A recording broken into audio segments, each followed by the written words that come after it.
Hello. Today I'm going to be finishing 100 Years of Solitude by Gabriel Garcia Marquez. As you can see, I'm currently 83% of the way through and it expires today. I am reading this through my local library, which I would highly recommend you all do, because I only thought that was a thing in the US. You could get like Libby, but we have BorrowBox in the UK, so I'd highly recommend getting yourself you read on your phone. I have a Kobo. You can read this anywhere. It's amazing. And I have not spent money on a book in quite some time. So yeah, would highly recommend. I am on chapter 19 of 20. I have about 60 pages or so to go. And I've been reading the last couple of chapters along with a girl on YouTube. Hang on, bear with. Julie Manning. Shout out Julie Manning, because I needed to speed up my reading and I was digesting these pages super slow, and I realised that I was about to expire my ebook even, so I needed to get to it basically. So yeah, shout out Julie, and with Julie we're about to finish this book, and I feel like I'm gonna have opinions, which is why I started recording, which I've never done before, but we will see how it goes. I just wanted to know kind of how this would feel, and then I'm just gonna like let you know my reactions as I'm going along, because I have a feeling there's gonna be quite a few. I'm probably gonna be set like a gremlin a lot of this time, so just like leave it. All right. Wow.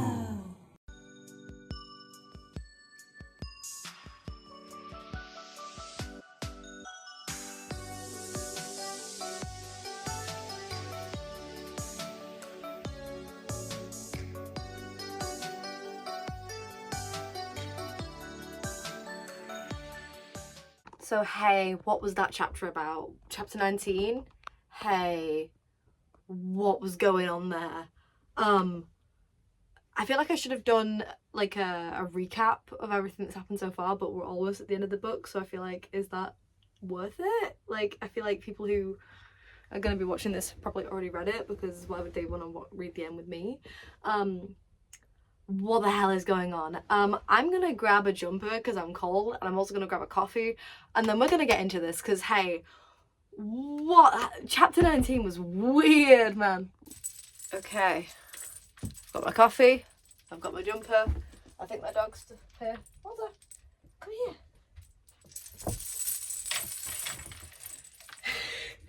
Okay, so let's review what the hell has just gone down. We're focused on Aureliano, the like 17th at this point. I know that most people's criticisms of this book is literally just there's too many Aurelianos, and it's like, I get it, but I also kind of love it, because every time there's a new one, I picture them differently in my head, especially if it's like Aureliano Jose or Aureliano Arcadio. I don't think that's an actual one. I think I've just made that one up. I think also as somebody who has a family where a lot of people have the same name, it's very interesting just to like picture everyone differently, and nicknames and all of that.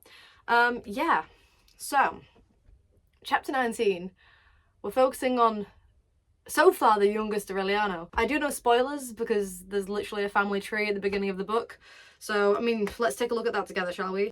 Aureliano, right here, and he is Meme's son, Renato Remedios. So we're at the very last generation. We're like Gen 7 or something at this point.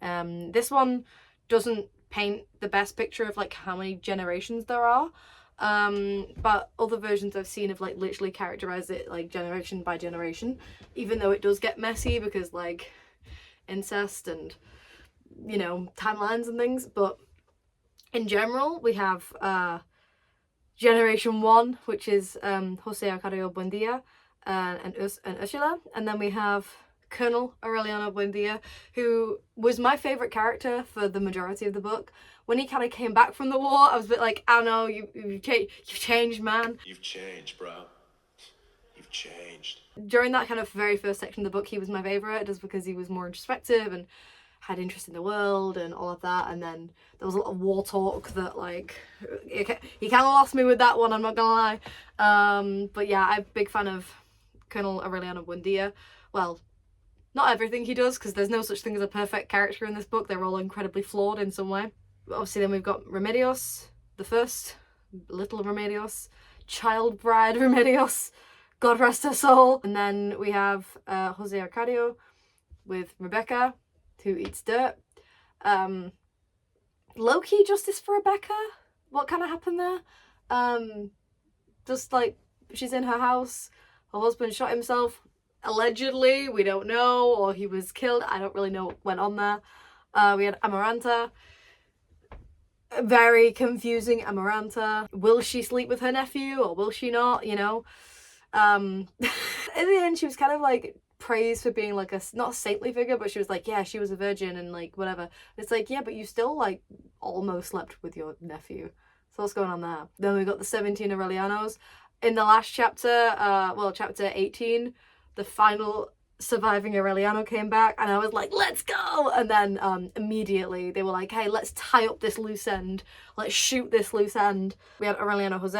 I think Aureliano Jose, I think, is the one that was obsessed with Amaranta, if I'm thinking correctly. Then we've got Arcadio, who was like the rebel child who took over the town and basically took over with martial law when Colonel Aureliano Buendia was off fighting the government. That's Pilar Tenera's son. Although I don't know if he knew it, because then he tried to sleep with her and then Pilar Tenera gave away her life savings. Well, half her life savings to Santa Sofia de la Piedad so that he would sleep with her instead. And there we get the 3 next generation. Are you with me? We have the twins, Aureliano II and Jose Arcadio II. I'm so sorry for my pronunciations, by the way. This sucks so bad.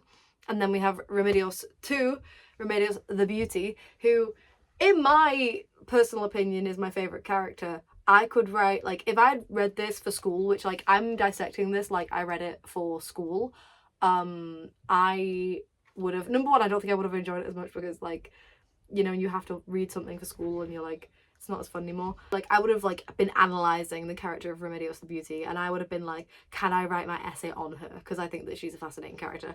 And the one that I would have been immediately, like, incredibly drawn to. A lot of the men specifically, they kind of fall into the tropes of their elders, especially because so many of them share the same name.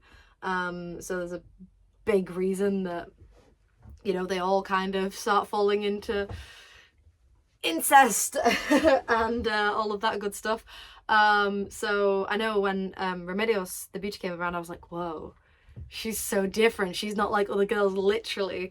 But I just think that she's a fascinating figure, and I feel like if this book, it was a couple hundred years older, like, or like, I don't know, because it's obviously a classic, right? But if it was more than 100 years old, I feel like a lot of art would be inspired by the story of Remedios the Beauty. Does that make sense?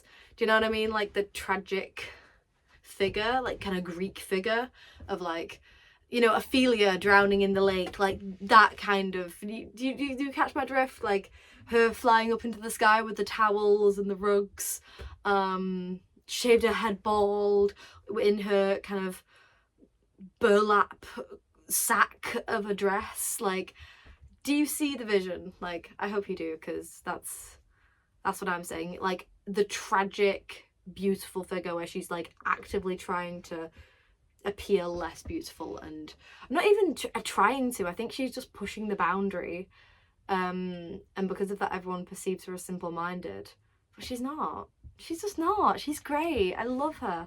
And yeah, she then becomes like a saintly figure, and that's the end of her bloodline. Anyway, then we have Fernanda, who I did not think would be such a huge fucking part of the second half of the book, simply because you know, it starts with Aureliano II and Jose Arcadio II kind of like mismatching like their kind of roles as names, despite being twins. I also kind of forgot that they were twins, so I was like, well, I knew that they were twins, but I kind of forgot that they were identical. So then when people were talking about like people getting them confused in later life, I was like, but why though? They clearly don't look alike, because in my head they look like Aureliano and Jose Arcadio. Yeah, and then they have 3 kids.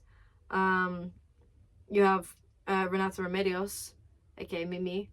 I assume it's Mimi and not Meme, but I might be wrong. Jose Arcadio again, and Amaranta Ursula. And that's kind of where we're at now. Meme, God rest her soul, she got a bit too frisky with Mauricio Babilonia in the cinema. Got a bit too freaky deaky and sent off to the convent. Rest in peace, even though she's probably not dead at this point, she's just in the convent, but I think she says that she never speaks again, which is incredibly sad.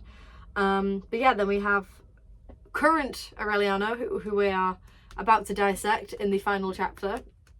We have Jose Arcadio again, who is the baby prodigy priest, who is sent off to Rome, I think, to meet the Pope, because they like have visions of him doing that.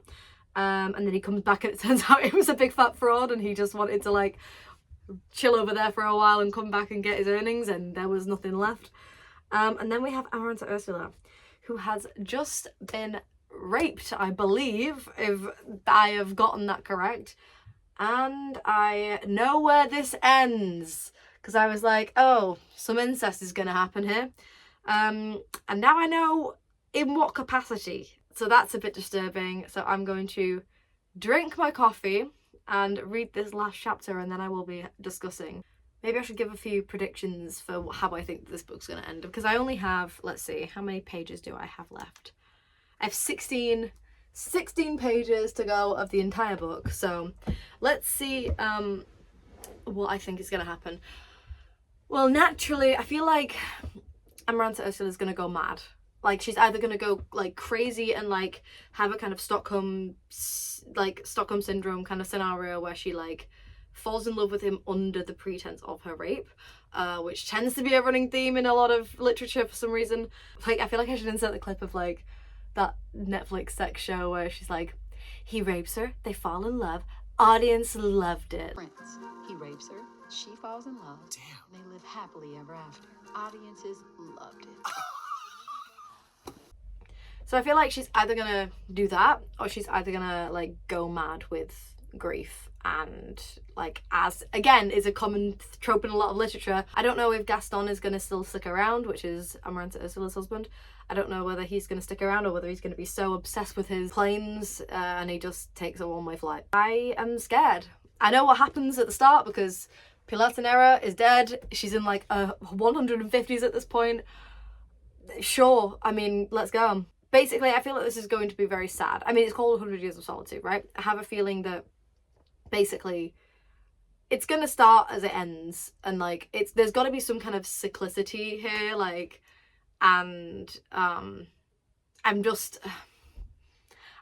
pretty sure that like the town is basically going to forget they were ever there. Like, the house is going to like swallow itself up and cease to exist, and Macondo will go on living, and nobody will remember Colonel Aureliano Buendia, Jose Arcadio Buendia, Ursula. I just have a feeling that like nobody is going to continue. I do have a spoiler. I do know that the baby is born with a pig's tail, because when I looked up a better family tree online, I did see a picture of the baby at the end with a pig's tail. So I do know that the final little Aureliano has a pig's tail, as Ursula predicted all those many moons ago. So yeah, we're about to get into chapter 20, finish this book once and for all. We are on page 322 of 378. It's me and Julie against the world. Let's go, sister. And I will check in 47 minutes. Let's go.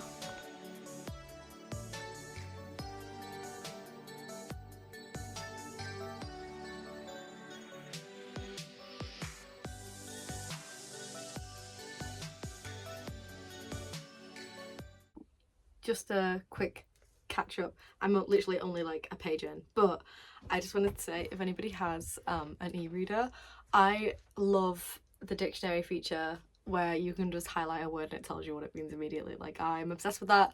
I'm the kind of person who, if I'm reading, I need something near me so I can like constantly look words up, and the fact that I can do it all in one device that isn't even connected to the internet, so I don't even get distracted by it, is amazing. So I just learnt what an incunabulum is, which is an early printed book, especially one printed before 1501. Love. And this book has so many words that I am just completely unaware of, so every couple of pages I am looking something up, and sometimes even it doesn't know, because it's clearly something he's either made up or it's like an outdated word. But yeah, I love it. And yeah, get into this situation. Okay, great, isn't it? Okay, I'm not gonna stop playing because that's stupid, but like, yeah, I can, like, this is not a Kobo sponsorship, although I wish it was. Anyway, back to the time lapse.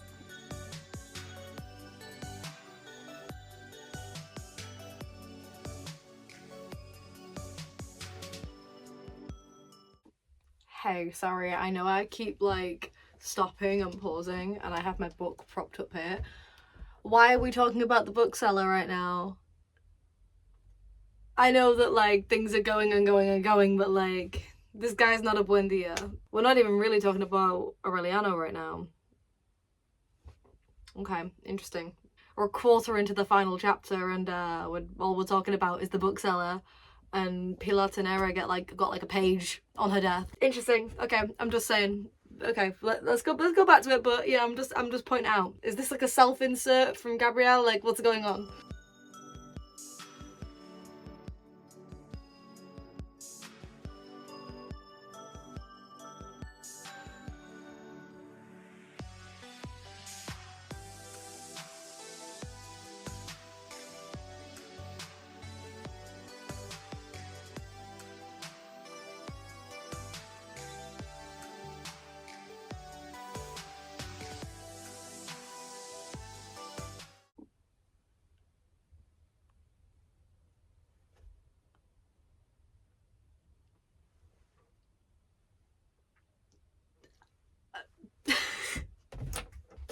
I don't know what to tell you. Oh my days. Oh my days. That. Wow. I think I'm gonna have to reread that page about 5 times. Wow. You might have noticed I put 2 little post-its up in that time. One was in chapter 19. I wrote when Aureliano, little Aureliano, is asked, you know, how he knows all of these things that aren't in the encyclopedia when he never leaves his room. He just says everything is known, and it just made me think of life in general, how everything is known by something, even if it's not us.